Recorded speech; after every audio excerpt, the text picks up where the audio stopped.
Emerson. It's Tuesday, February 26th, and today our fitness correspondent, Bianca Buono, will show us some simple ways to get in shape.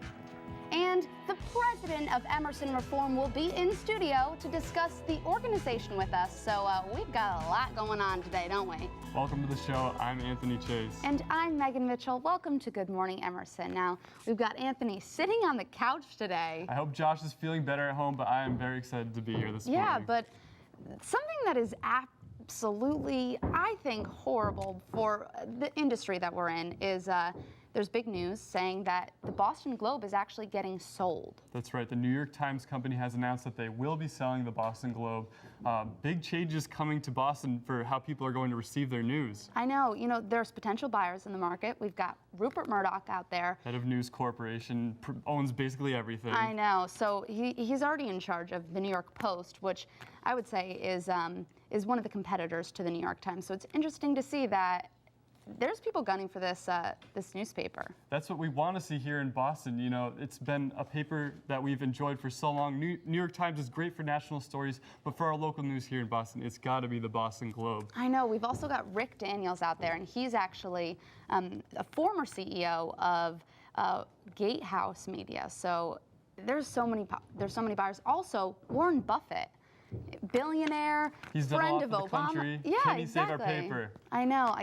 I hope so. But I think one thing that this also goes into is the fact that journalism as a whole isn't doing so well. It's changing, and it's really interesting for us to be in college, you know, at this time as news junkies. Right. Looking at how journalism is changing. Where do we get our news? It's all online. I know. There's so many different ways to get your news, and that's, I think, why profits are being lost in newspaper companies, because everyone is going online where it is free. The Huffington Post, you can get all of the articles that are in the Boston Globe in the Huffington Post for absolutely no cents. You're right. I mean, all I have to do is pick up my trusty iPad right here. Yeah. I have the Boston Globe and New York Times right on the newsstand right there.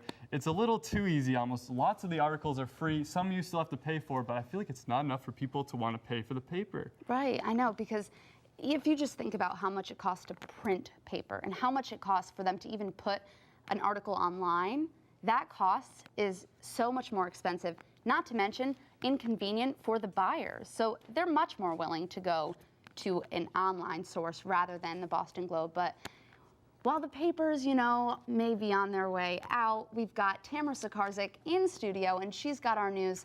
So Tamara, what is happening in this world right now?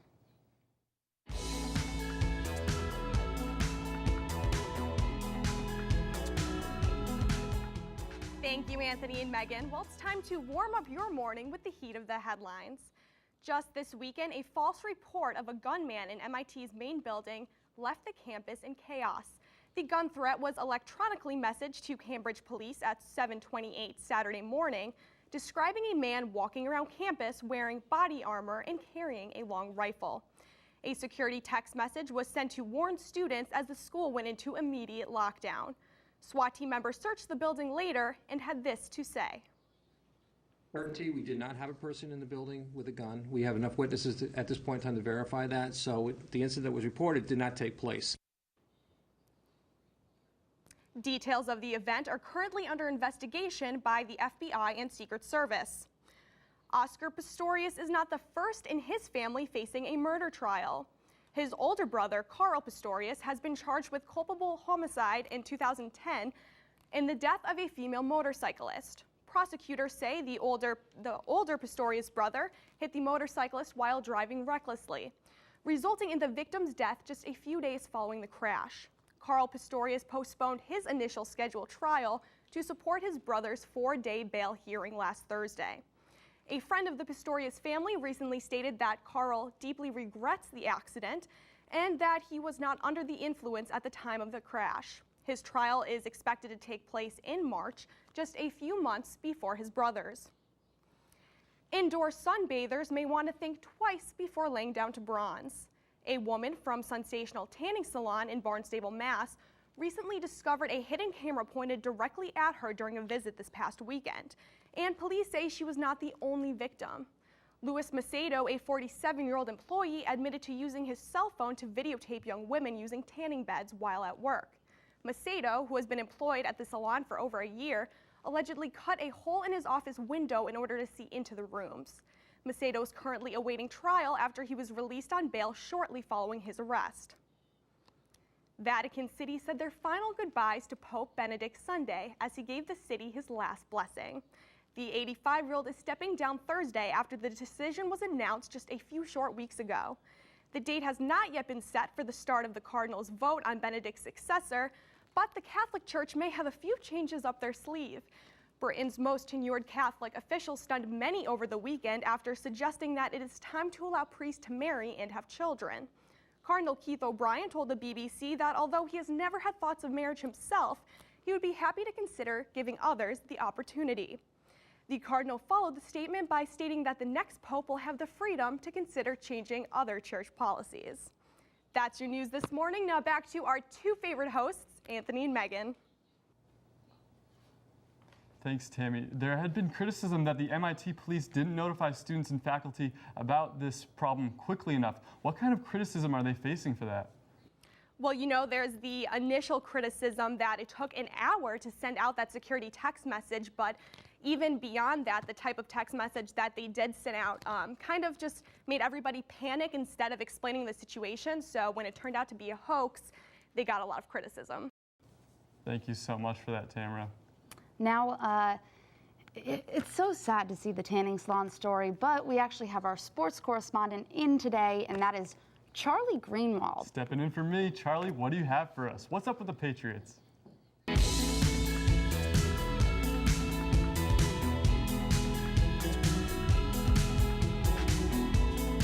Thanks, guys. I'm Charlie Greenwald with your GME Sports. Alfonso Denard will put the New England Patriots' no-nonsense policy to the test. The cornerback is facing felony charges for assaulting a police officer.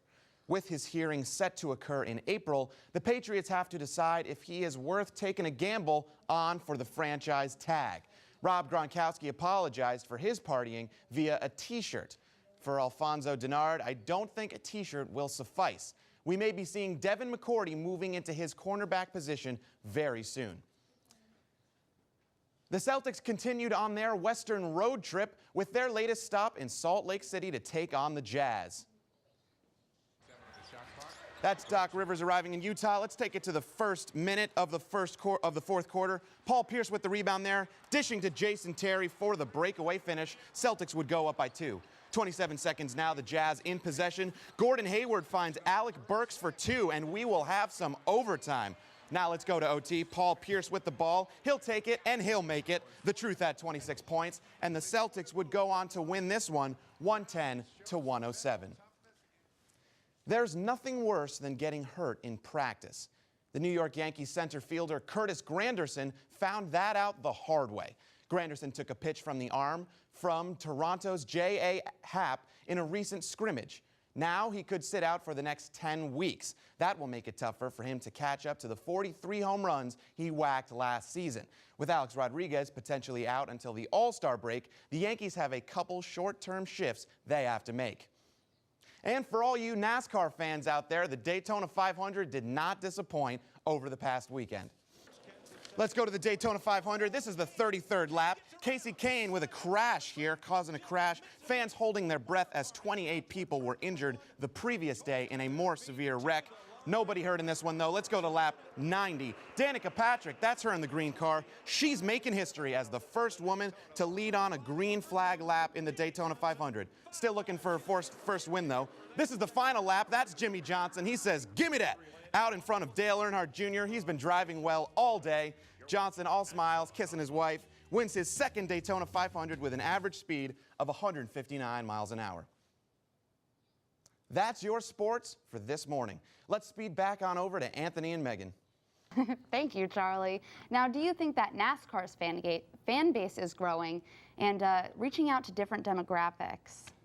Well, you know, NASCAR is obviously an incredibly successful sport, but mostly in the South. And that's because that's where most of the racing tracks are. But with Danica Patrick rising to prominence, they're trying to reach a more female-oriented demographic, and it seems like it's working. Now, Charlie, Alfonso Denard is, in my opinion, one of the best young defensive players that the Patriots have had in a while. Is he worth keeping around at this point? Well, as I mentioned earlier, they have Devin McCourty to fall back on. Now, we all know that Denard is a wild card. He is a loose cannon.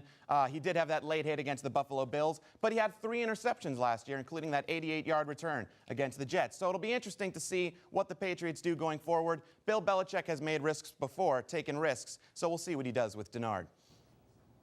Thanks, Charlie. We're going to take a quick commercial break. But when we come back, we'll be joined by Marilyn Wilmoth, president of Emerson Reform. Stay tuned.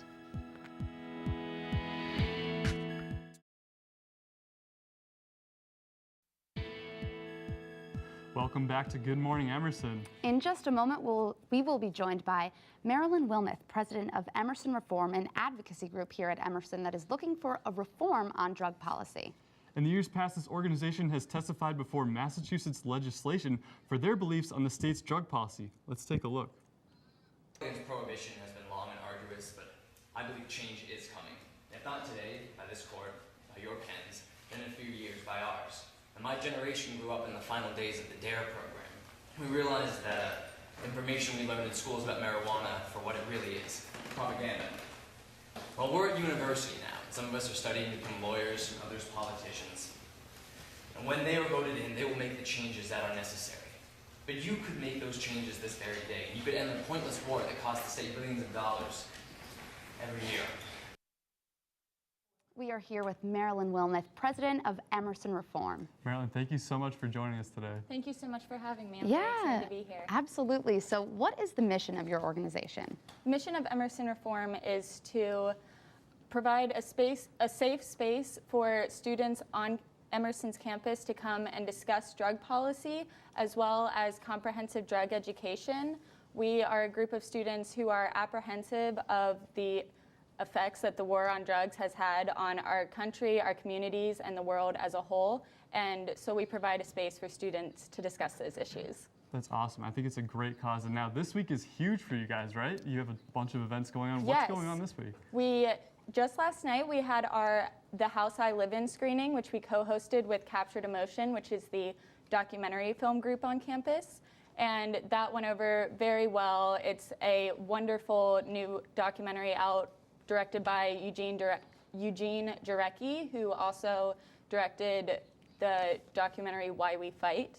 And then tomorrow, we'll be having a Drugs and Racist Enforcement Action Day, where we will be writing our representatives as well as inmates to advocate for drug policy reform and an end to the racist enforcement of drug laws. Yeah, you know, I actually just watched a Netflix documentary about the drug war that is happening in this country. So I think that this is such an untouched subject. But what do you hope to accomplish with these events? Well, with the Drugs and Racist Enforcement Week, we are definitely looking to show the numerous dimensions of the drug issue.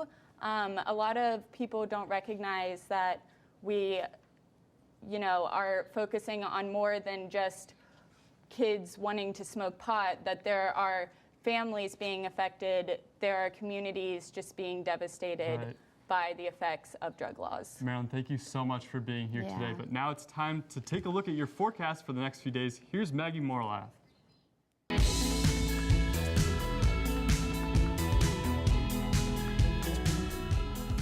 break may be less than a week away, but it doesn't feel like spring here in Boston just yet.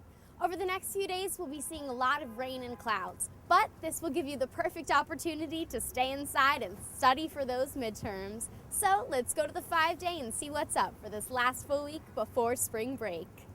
Today will be the nicest day of the week with a high of 42 and a low of 36. For Wednesday, tomorrow the rain clouds will roll in, bringing some strong winds with them. High of 43, low of 39. Thursday, the rain will continue with a high of 41 and a low of 34. On Friday, expect to see that rain turn into a snowy mix with a high of 38 and a low of 30. Then on Saturday, it'll start to warm up and we may just see that sun again with a high of 40 and a low of 29. With all this gloomy weather, it seems as if Mother Nature is forcing us to stay inside and prepare for our midterms. Good luck to all. Back to you guys in the studio. Thank you, Maggie. Well, the award season might be over, but now it's time to discuss the big winners and the losers of the year. Here's Logan Leavitt with your entertainment.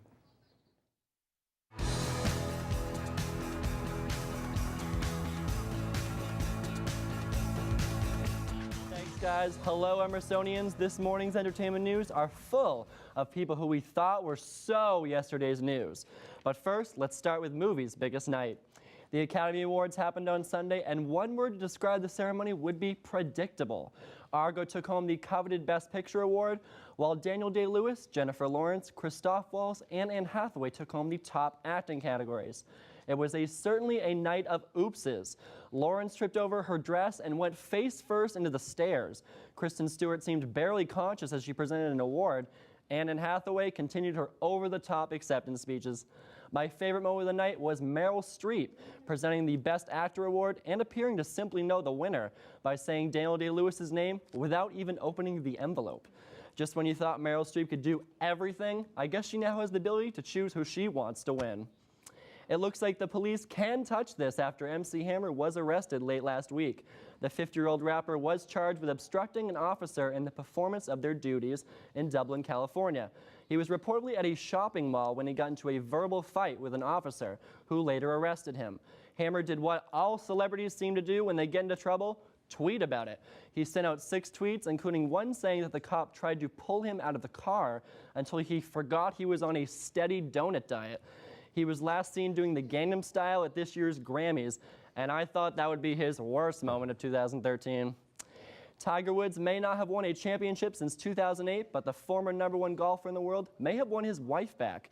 TMZ originally posted photos days ago showing Woods and ex-wife model Elin Nordegren at their son's baseball game, looking quite cozy. As we all know, Tiger was caught in a major cheating scandal back in 2009 that introduced us to a world of countless mistresses. It's crazy to think that Nordegren may have not only forgiven Tiger, but may have taken him back. This story just makes me shake my head every time I hear it. Way to pull a Chris Brown and Rihanna, Mr. Woods. Finally, the Material Girl out-earned the Biebs and every other performer this year. That's right, Madonna's MDNA tour was the top-selling tour of 2012, taking in around $37.7 million. This was despite the fact that her album and songs seemed basically irrelevant this year. The boss, Bruce Springsteen, finished in second place in money-making, this year making $33.4 million. Country crooner Kenny Chesney and pop superstar Justin Bieber also both finished in the top 10. It appears that Madonna is still a big deal, despite the fact that both her album and singles flopped this year. It could have fooled me. That's all your entertainment news for this morning. Let's send it back to 2 people who are a big deal, Megan and Anthony. Thank you, Logan. But our Oscar predictions, mine personally, I thought I did better than Josh did. I got 3 right. Josh got 2, but I think you got all of them right. I think I did. Okay. I know. I was saying to the executive producers of the show that I think that you cheated and you found out from the Academy themselves, but what did you think? He is the entertainment correspondent. Very true. It shows how credible we are, right? Right. So what do you think was the highlight of the show, Logan? Well, I think the highlight was definitely after Jennifer Lawrence fell in the stairs. You saw Bradley Cooper and Hugh Jackman go up and help her. I thought it was like chivalry at its best, and I thought that showed those 2 guys are pretty awesome people. Yeah, and now what did you think of Seth MacFarlane's performance? Because he even said within the actual performance that it was going to get critiqued to the max the next day, and it did. Well, I think they chose him for a reason. I think that they're trying to spice up the Oscars, make it a little more hip. I know that the audience is typically an older generation, so I think that bringing in Seth MacFarlane, they brought in a new, younger audience who typically watches him on Family Guy. So I think they made the right choice, and I think despite the fact he was a little offensive in some of his jokes, I think they made the right choice. Well, as a Family Guy fan, I have to say I personally enjoyed it. I don't know, but other than Seth MacFarlane, who do you think had the best acceptance speech? Oh, definitely Ben Affleck. I think that it was incredibly awkward when he went into talking about his wife and his problems. I think that was kind of bizarre, to do in his Best Picture speech, but hey, you got to give it to Ben Affleck. He deserved to win something. Thanks, Logan. We're going to take one last commercial break, but when we come back, our fitness correspondent, Bianca Buono, is back in studio, and she is going to show us some simple steps to getting in shape.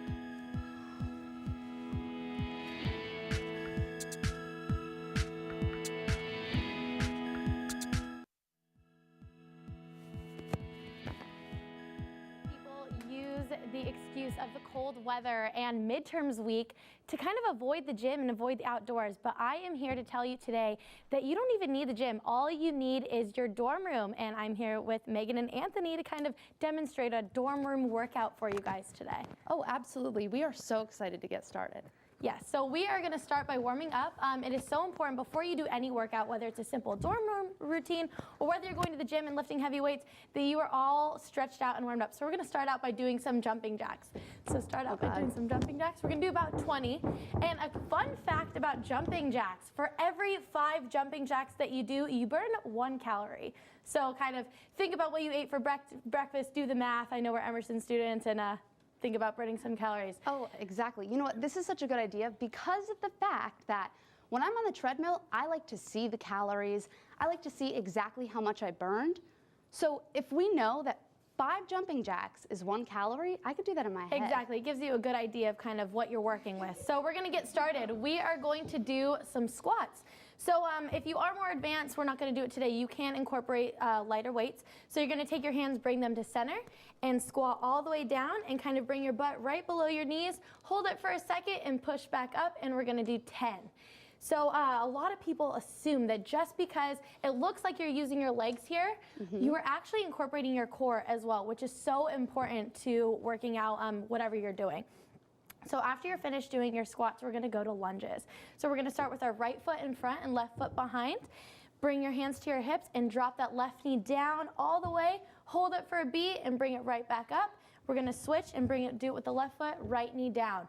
So you guys can pick up the pace a little bit here, and we're going to do about 5 each leg. Great. Yep, and so you want to feel this right in your quad, and this is also a great stretch as well. It's really good to do this right at the beginning of your workout routine.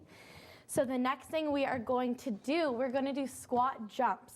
So you're going to take your hands, bring them to center. I'm sorry. Yeah, it's a bit more advanced than the initial squat that we did. So you're going to bring your hands back to center. You're going to squat down, and instead of slowly coming up, you're going to bring that force, jump straight up into the air. Great. So let's see, drop all the way down, make sure that butt is below the knees, and lift straight up and go right back down into squat position. Okay. So we're going to do about 5 of these. Let's do This it. is really great because not only is it incorporating your core muscles and your leg muscles, but it's starting to get that heart pumping, get that cardio flowing. So after that, we are going to do another jump. We're going to bring your legs close together, and these are your tuck jumps. And for some reason, everybody seems to hate these, but they are so good for you. So you're going to squat down a little bit and bring your knees all the way up to your chest. Great. So as high as you can go, knees to your chest. I think Megan got higher than Anthony, actually. Anthony, you've got to step up your game here. Been a while since my basketball days, okay? Exactly. So the last thing that we are going to do are burpees. And these ones are really fun. So you're going to start up standing. You're going to drop down to the ground, kick your legs out, back in, and jump straight up. Oh, it's kind of a combination of everything that we've been doing. So let's see you try it. Okay. Drop down, kick your legs out, back in, and jump up. Okay. These, I thought you meant the stuff you put And on my your mic lips fell when you out while I did The it. lip balm. Wonderful. It's a little bit different than the lip balm. Exactly. I know. As you can see, this is an intense workout. My mic's falling off, and I'm already sweating. So for those of you that want to get an intense dorm workout, this is the workout for you. You know, I'm not going to miss my Breaking Bad now. I'm not going to miss my Game of Thrones because I have this. This can all be So done in the true. small space of your dorm room. So the next thing that we're going to do, now that we've kind of got our heart pumping, we're going to do an ab series. So we're going to get down to the ground here. Bring your legs straight out, and the first thing we're going to do are called in and out. So if anybody has done P90X, this will be very familiar to you. So you're going to put your hands behind, lean back a little bit, and bring your knees to your chest and out. And that's 1. And if you do feel comfortable doing this here, you can put your hands up and kind of push yourself forward with no hands. There you go, Anthony. You got it. There you go. This is quite the workout. Yes. So thank you so much for that, Bianca. absolutely. But that is unfortunately all of the time that we have today. But make sure to catch us again on Thursday because our resident foodie, Justin Chun, will be in studio to whip up some goodies. Definitely. I'm excited. I get to be here again. But until next time, I'm Anthony Chasse. And I'm Megan Mitchell. Thanks for joining Good Morning Emerson.